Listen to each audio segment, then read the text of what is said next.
My name's Liz Twombly. I'm here with Kimberly Murphy. We're representing kind of the ASQ and the Oregon Screening Project, and this webinar has been a real collaboration between the Oregon Department of Education and ourselves, and we're just going to go ahead and get started. And we're hoping the webinar doesn't take much more than half an hour, but then also that there's some time for questions. I believe you can type them in through the webinar screen, and we'll take those at the end. But okay, so we're just going to go ahead and get started here. Yeah. Hi, this is Kimberly. So today we're just going to go through the review guide that maybe some of you, hopefully some of you already have and have looked at a little bit. And today we're going to look at a little bit about the background and the need for the review, kind of how it came about. And then we'll look at how to review an ASQ for accuracy, so you can be sure that the most correct information is there. And we'll look at, I'll tell you a little bit about key features of the ASQ to know about the questionnaires to help when you're interpreting a screening and reviewing it for accuracy. And then we'll look at the review recommendations for the ASQ follow-up that align with Oregon's eligibility criteria. Yeah, and I'm just going to interject here and say there's a handout that you can also print out or print out afterwards, and that's really the handout that we're talking about today is the ASQ review guide, as well as the kind of Oregon's follow-up recommendations based on the ASQ results. So you're welcome to download that if you haven't already gotten a copy of it and had a chance to look at it. So we'll do just a short look at a review of what the ASQ and the ASQ SE, the Ages and Stages questionnaires, and the Ages and Stages questionnaire social emotional, just reintroducing that they're parent or caregiver completed screening tools that are meant to be completed by the parent or supported parent completion. And it's a series of questionnaires for kiddos aged 1 month up to 5.5 years, although the ASQ SE goes up to 72 months. These are tools that accurately identify children at risk for developmental and behavioral delays. So that's a very quick review of the ASQ. We're assuming you all are quite familiar with it, but just in case anyone wasn't. The reason why this ASQ review and follow-up guide came about was a small study that was done by the Oregon Pediatric Improvement Project, who helps support pediatricians in creating systems to screen kids during well-child visits. And they did a study of only a few counties in Oregon, but during some of the results of that indicated that some of the healthcare providers in Oregon were concerned about over-referring to EI, early intervention, or early childhood special education based on ASQ results. As we talked to them more and thought about it, and we just sort of came up with some thoughts about why possibly there were so many over-referrals. We know, especially in healthcare settings, that there are real administration challenges to completing ASQs in that setting. It's often a very, they're coming in for a well-child visit. They may have to complete the ASQ prior to going in to see their doctor. There may or may not be materials present. They may or may not have time to actually really try those items with their kiddos. And we know that that really influences the results. Often parents are kind of guessing as to what their child may or may not be able to do. There's also, because there's so many systems out there, not all providers or either in medical, health, or education fields have had the opportunity to really be able to go to a training and have the knowledge that they really need to review these ASQs for some very common administration errors. So, that's one of the reasons why we're coming in with the ASQ review guide to give you some simple ideas about how you can review it.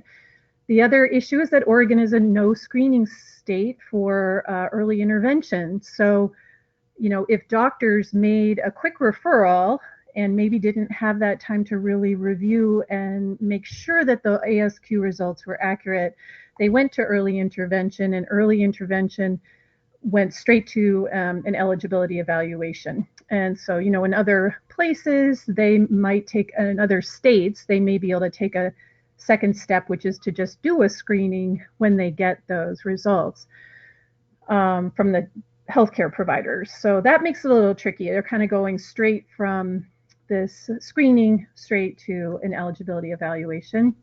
And then also just the fact that Oregon's eligibility criteria is quite narrow. It's, you know, many other states have much more open gates and less strict criteria.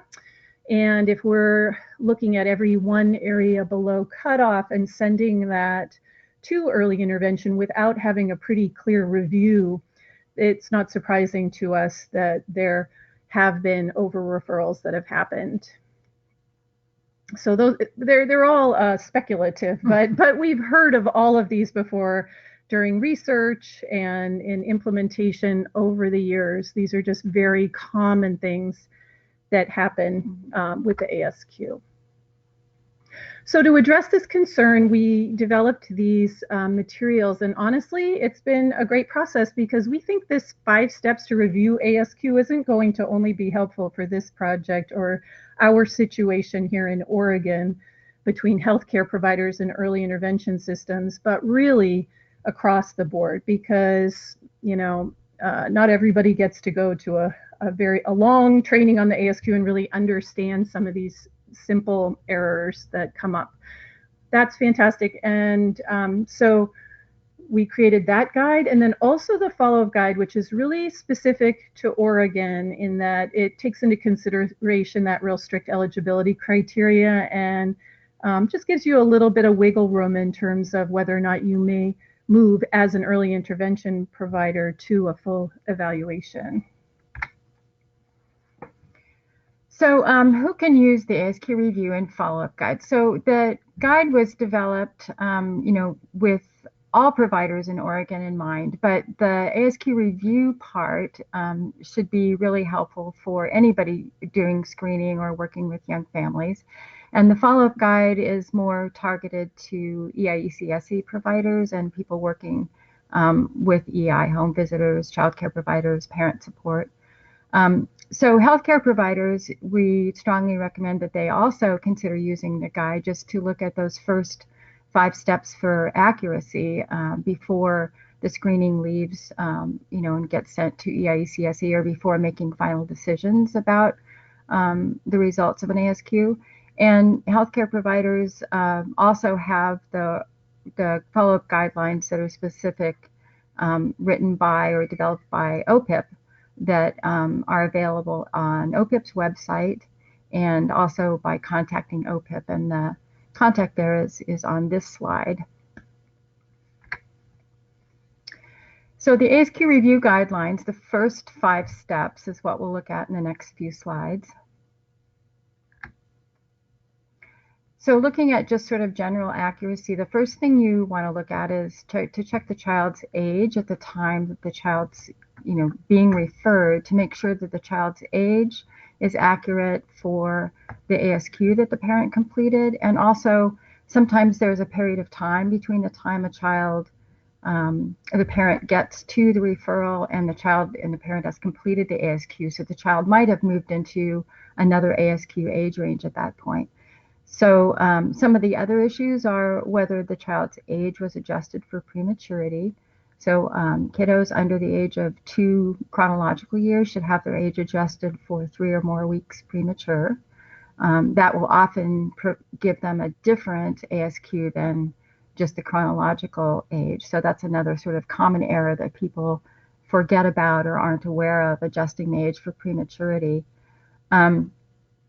There is an ASQ age calculator that's available as an app, or also from the publisher's website, and that's the picture that you see on the slide there, and we'll give you a little more information about that a little bit later too. But There are a couple age calculators that are really easy to use to just enter the weeks premature and get the actual age and the actual ASQ interval to use. So there's some tools that are available to help this part of the process. And then finally, to look at the child's age compared to the age window of an ASQ, there's an age range written on the top of each ASQ that shows you what the age range is. So sometimes the kiddo's age is just a few days inside the age window for that particular ASQ, and there should be some consideration about, whether the child's just a little bit young and might need just a little bit more time at this point to fully develop a skill or to be ready to do an activity. So this slide is showing you kind of where you can find the age ranges. So it's important to really look at those on the cover of the ASQ, or if you have an ASQ user's guide or have it written out in a cheat sheet someplace, so that you can make sure, because the age ranges wander a little bit depending on where they are. The younger age intervals tend to be about 3 months apart, and the older ones are about 6 months apart, but there are some variations to those too. So it's important to pay attention to the exact age falling in that age range. So the next step would be to review the items and see if there's anything that the parent has not completed, or if they have any questions about those items. To kind of go a little further and ask whether or not they might have needed some materials to try activities, or if the item is appropriate for the family and their parenting practices. There can be a number of reasons why an item doesn't have a response, or even if it has like 2 responses, indicating the parent's a little confused about the item. Also at the top of I think it's page 2 of the ASQ, are these important points to remember, and those are important. I mean, if parent is completing the ASQ in the doctor's office, say when things are harried, or the child is maybe there's 2 kids and there's not quite enough time, then they might not be writing down the best answer because the child isn't as cooperative if they needed to try something. So some of these points about making sure the child is rested and ready to engage, and making it a game, and trying activities.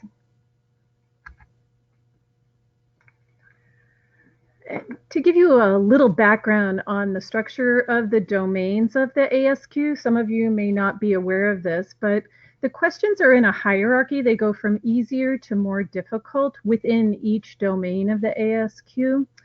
And in general, the structure of each domain, the first 4 questions are basically going to be below average skills for a child that age. And questions 5 and 6 are right at average skills for a child of that age. So if this was a 16-month questionnaire, the last 2 questions are going to be right at what most 16 months are able to do during, at that age. So this isn't like another type of, some of the other diagnostic or screening tools out there that will continue to ask children's skills until they hit a ceiling. This is really a true screening tool in that we're looking for children who are, below average and need some support at this point in time to really help boost up their development. So we mention that because it really begs the question, if a child isn't doing something, especially babies and very young kids, if they are not doing something yet, why aren't they doing it? Because theoretically, that baby or toddler should have the skills to be able to do all those items. But again, all these things play into whether or not they tried it, they had some opportunity to play with the things, whether or not it's something that the parents encourage them to do at home. All those things are going to influence whether or not they're doing them or not. But when people are reviewing this tool, they should really look at those items and probe a little bit with parents about those questions, because theoretically a child should be able to do all of these items. We have kind of a good example of that, Liz, when we were working with a low-income clinic in San Francisco, and all of their clients and families are extremely low income, living in San Francisco, and they're living in very tiny spaces and probably places that aren't very well kept up. And there were a lot of their very young kiddos that were scoring extremely low on gross motor. So the social worker that works with their healthcare provider did a little probing and had a group of parents they talked to, and they found it out because the parents didn't feel comfortable with putting the child on the floor because the place isn't clean and it's not kept up by the landlords. So sometimes there are just some really, practical reasons, and a few more questions are really helpful to find out what's going on. And then also, of course, to follow up with, what else can they do besides putting them on the floor that's going to help that gross motor development. Mm-hmm. Yeah, it's a good example. And, we run into this all the time with, fine motor items that maybe a parent's never given their 16-month-old crayons, but it takes all of 10 minutes in just trying that item and the child's able to do it. So we really don't want referrals to be made to early intervention just because of these lacks of opportunity, especially in the younger intervals, because it just doesn't take that much to potentially boost their development. But it's just a matter of probing, asking a few more questions of parents prior to making those referrals. If you find out through those questions, can you tell me a little more about this, that in fact, the parent didn't have the opportunity to try, or the child had no opportunity to try some of these items, you can absolutely offer some time to try those items. And if they're just inappropriate for parents, you can go ahead and omit them. After trying the items, you rescore the area if the child's able to demonstrate the skill. And if you omit them, you need to adjust the area total. And this is something we have found to be true here in Oregon as well. We've had providers who don't even know that you can adjust area total. So again, it's a real training issue, but we're hoping this review guide will remind people, oh, you are supposed to adjust area totals. Again, we have very simple tools with these apps and online calculators that can help with those score adjustments as long as people know that they are available. Number 4 is really reviewing and discussing the overall section. This is a section of the ASQ that gets really overlooked. It gets overlooked in research projects. It gets overlooked in terms of practical application and administration. If the scores look okay in the domains of the ASQ, often these concerns in the overall section are kind of just put to the side. But we really recommend that providers review them, make sure that they are looking at those questionable responses, asking parents to tell them a little bit more about what's going on. What are the parent concerns? What are provider concerns? This area, the overall section, is unscored, but we consider it as equally important to review and follow up with as domain scores when there's questions. It is the place where you're going to find some of the qualitative ways that, in what children are doing or saying are also, very concerning and may potentially make them eligible for some services to support their development. So speech, articulation is what we find here. They might get a super high score in the communication domain, but it may look different. And that's true for movement too. They may be able to get from point A to point B, but when you ask about the quality of that movement, it looks different. So what we know about parent concerns is that they're very predictive of developmental delays, learning disabilities, behavioral delays. There's research to document, how predictive parent concerns are. So it's just a reminder that when concerns and red flags come up on the overall section, they really also indicate a need for follow-up.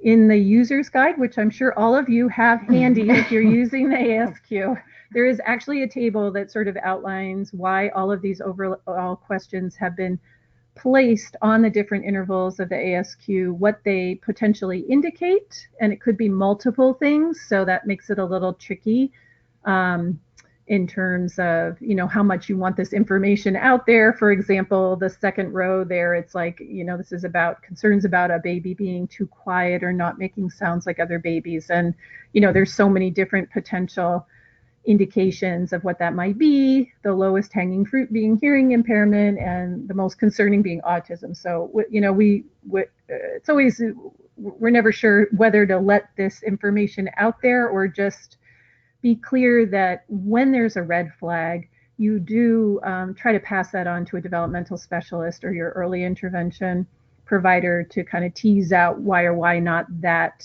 behavior, you may be seeing that behavior. And lastly, I'm sure when especially ECSE looks at these other types of factors, but there's certainly things that, we want to remind people influence screening results and maybe part of the picture in terms of what appropriate follow-up steps are. Okay, and now we're going to talk a little bit about the follow-up guide, and just a reminder that this follow-up guide was really developed specifically for Oregon and for us, maybe for other states that also have pretty strict eligibility criteria for young kids as potential recommendations for follow-up. Okay, I'll start with this, and then I'll let Kimberly take the follow-up guide. A reminder about, the structure of the ASQ, and I added the SE in there because the SE, the social emotional version of the ASQ, is referenced in the follow-up guide. But a reminder that there are those 5 areas of development, but the communication area is a combined domain of expressive and receptive, and that's important because in your ECSE eligibility, both of those are potential separate domains to be taking a look at, and that may make a child eligible. And that's also true for our personal social area.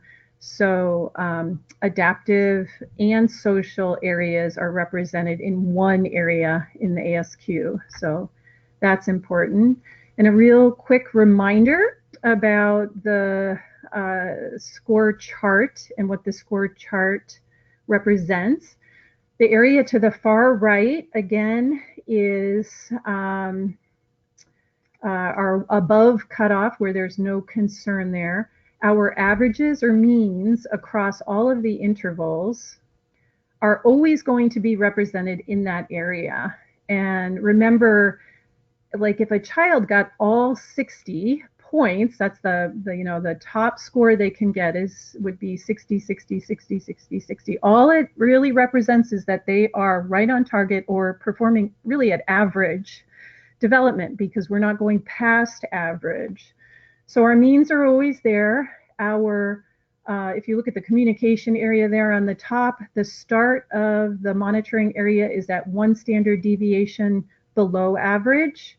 The monitoring area goes from 1 standard deviation to 2 standard deviations below the mean or below average, and that's actually the cutoff, the start of that black shaded area. The cutoff is also represented on the left there. You can see that's the numerical representation of the cutoff, 16.81. So it's 2 standard deviations and below.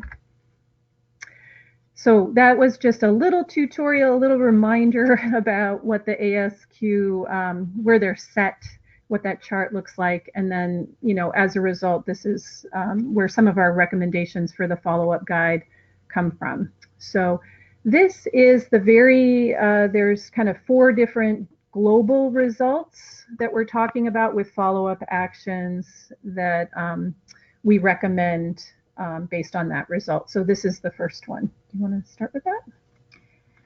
Sure. Well, the first thing you're going to look at is whether or not there were any parent concerns, either at the time of referral or that they've written, in the overall section on the ASQ, and whether the provider has sent over any concerns, regardless of what the score total is, regardless of the numerical score.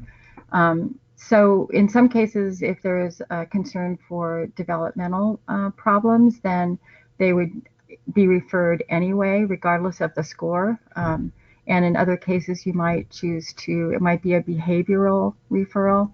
And an option there would be to administer the ASQ-SE, the social emotional, to get a little bit better picture of what's going on with the kiddo. Yeah, and I think we added this one also at the top in part because we just wanted a reminder, in part to providers that that's always a right, like to healthcare providers, that's always a right that parents, if they have that concern, that they can be able to refer on to early intervention, regardless of what their scores are and anything, to get more information. So it's kind of a reminder that regardless, they're able to do that. Okay, I'm going to try to move forward here. Uh-oh. Oh, there we go. Yay. Oh, wait, did I go? No, that's correct. Okay. Yeah, that's correct. Go ahead. Actually, okay, so again, this is a real generic one. If all areas are on schedule and there's no concerns, our general recommendation is to monitor, just rescreen in, a regular monitoring schedule. And, some early intervention providers in the state may offer that. I'm not sure, but everyone could, all of the EI, ECSC could, by just providing information about ASQOregon.com, where parents could go self-monitor as frequently as they'd like to get information about their child's development. So anyway, that's just a general recommendation. They could also, if maybe development's looking fine, but they're interested in the ASQSE. And again, here in Oregon at ASQ Oregon, they're going to be able to do either an ASQ online or an ASQSE online and get that information and activities and information about community services that they may be interested in. This is the third result. So when the child, if you're looking at the score results and the child's results are 1 or 2 areas in the monitor range, meaning below average, but not below, not to the cutoff, or 1 area below cutoff, the recommendation is to monitor closely and rescreen in a shorter period of time. Kind of depends on the child's age and the ASQ that was completed, and considering what the concerns were. And then listed here are the other options, referring to EIECSE and healthcare providers, depending on what the areas of concern are. And follow up with a parent is helpful, especially when opportunity is a question, or if it's a question with the learning activities, when the child is low.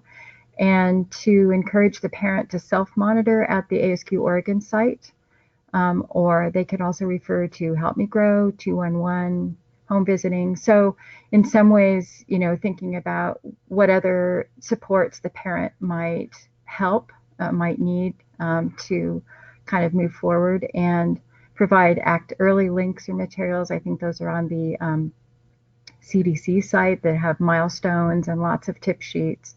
And there are also a lot of tip sheets about behavioral concerns on the CDC site, which I think are really helpful. And again, especially when behavior is any part of the concern, administer ASQ SE2 for the social emotional follow up with that. Yeah, and this is one of the great kind of results. I think that's why, we've put in, you might go to full evaluation here depending on the domain and depending on the level of concern, but you have a little wiggle room when it's 1 area below cutoff to do a little wait and see and to give a little time and that opportunity, like Kimberly was talking about, those learning activities before going to a full evaluation and just taking into consideration what the parent wants at that point. So clearly our most concerning ones is when we are having children who are, multiple areas in the monitor, because again, the monitor's between 1 and 2 standard deviations below average. And again, theoretically, just thinking about why is the child not doing these items that theoretically are at skill level for them, and especially when it's multiple areas across. We also added, this is like a tweak on the 1 area. If it's well below the cutoff, if you are looking at a child who's barely doing anything within a domain, they could be 3, 4, 5 standard deviations below average. And to think back on those 2 domains that are, combined domains. If they are, only have 10 points in communication, and that's a combined domain of expressive and receptive, yeah. that is really very concerning. So we don't want you to ignore those one area below cutoff kids, but just to kind of think about them, think about that area a little more specifically. And then, of course, if it's 2 or more areas below cutoff, we are really recommending strongly that referral to and going to evaluation for early intervention. If you've gone through that review process, you know this child's had some opportunities to do that, and they are still just solidly in those areas. We're saying that's a real point for concern. And then again, we're always adding in the SE as getting a look at the behavioral area as another potential follow-up. So again, you have multiple resources to help with this. I would say, getting that ASQ Age calculator downloaded on phones in health provider offices, home visitors' hands, in your early intervention, whoever's doing intake, to always check that. That's always something that it's the first thing we look at when we're collecting research. It's the first thing, Kimberly's looking at, it's just super important. And, it has this nice simple fix right now. You can also get follow-up activities right through the Oregon Screening Project. We'll show you that website. You go to the provider toolkit, and there will be play activities there you can download that are coordinated with the ASQ timing. So, they'll have a 0 to 2 month and then a set of 2 month questionnaires, 2 to 4 month, and some 4 month questionnaire or 4 month old activities. And that's the new URL actually is osp.uoregon.edu. I guess you'll be directed. Yeah, if you, if people put in ASQ Oregon and are familiar with it, it will automatically direct you to the new site, and that will be happening for the next year. So no worries there, but any opportunity we have to show them the new URL is good. Yeah, and the learning activities that we were talking about is actually a product that you'd need to purchase those, but the free ones are available. They're a little more general, but those are available to download on Oregon Screening Project. They do, for people using the Oregon Screening site, they do get the learning activities for that child's age with their results letter. Oh, that's nice. So they do get that. We just can't put them out there for public to get. But yeah. But if you direct parents to the site and they complete an ASQ, they will also get learning activities. Right. Yeah. So that's great. So this is the look at the new website. If some people haven't seen it from the front end, we might have some of our provider partners online. So this is the new website it's replaced the old ASQ Oregon site. It was just time to rebuild all that code and make it modern and mobile device enabled. And it seems like it's working well. We've launched it at the end of October. And then also I wanted to point it out that we put the ASQ Review Guide, the PDF, on the site. So if you haven't gotten one yet, you can go to the Oregon Screening Project site, osp.uoregon.edu, and right there on the front, you just scroll down to Provider Toolkit, and it's right there that new ASQ Review Guide is actually a hot link, and it will open the PDF, and you can download it and keep it for yourself from there. It's in English and Spanish, this website, right? The Spanish is, the site is in English and Spanish, and we are in the process of getting the review guide into Spanish also. Great. Yeah. And then the publisher also has a really nice website that if some of you are ASQ users out there, and really use them with families, you should really go here because there is so many nice resources that they have placed on this website. Lots and lots of free things that they've taken out of the user's guide, like letters to parents, what is the ASQ and what is screening, and and they've made them quite attractive and quite nice. So it's worthwhile taking a look at this website as well, those of you that are administering these tools with families or working with families after the fact. So that's the end of our webinar. What we have to say about this topic. We also have Bruce Shepard and Tanya Coker on. They were our partners in really moving through this process and developing those guides. And you're welcome to contact any of us if you want more information. I don't know if we have any questions or not. Heather, do you have any idea if any questions have come in? But we were hoping to be able to answer questions if anybody, or comments that anyone might have. I don't see any coming in. Okay, well, we were very clear then. If folks, yeah, go ahead, Bruce. I wanted to say, as before we conclude, that this webinar will be recorded, is being recorded, and will be posted so that it can be used after this date in training and personal use. The PowerPoint, we will also be able to post the PowerPoint as is, so people can just review that.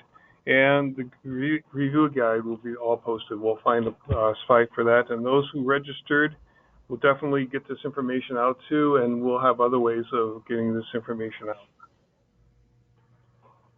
Great, thank you. And I can answer one other question.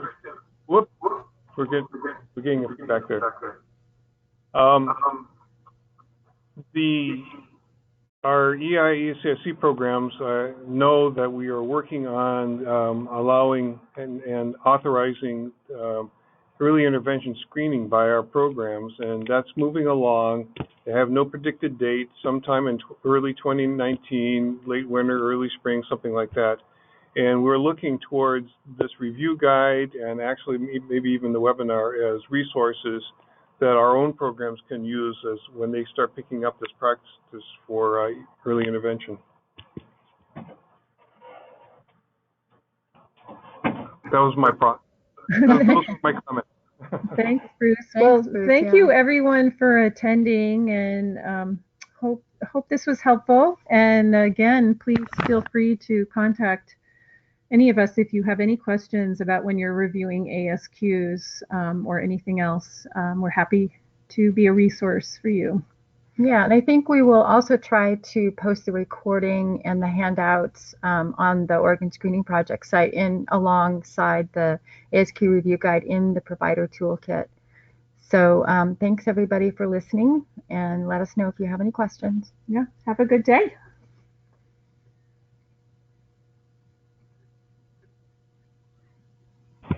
Okay.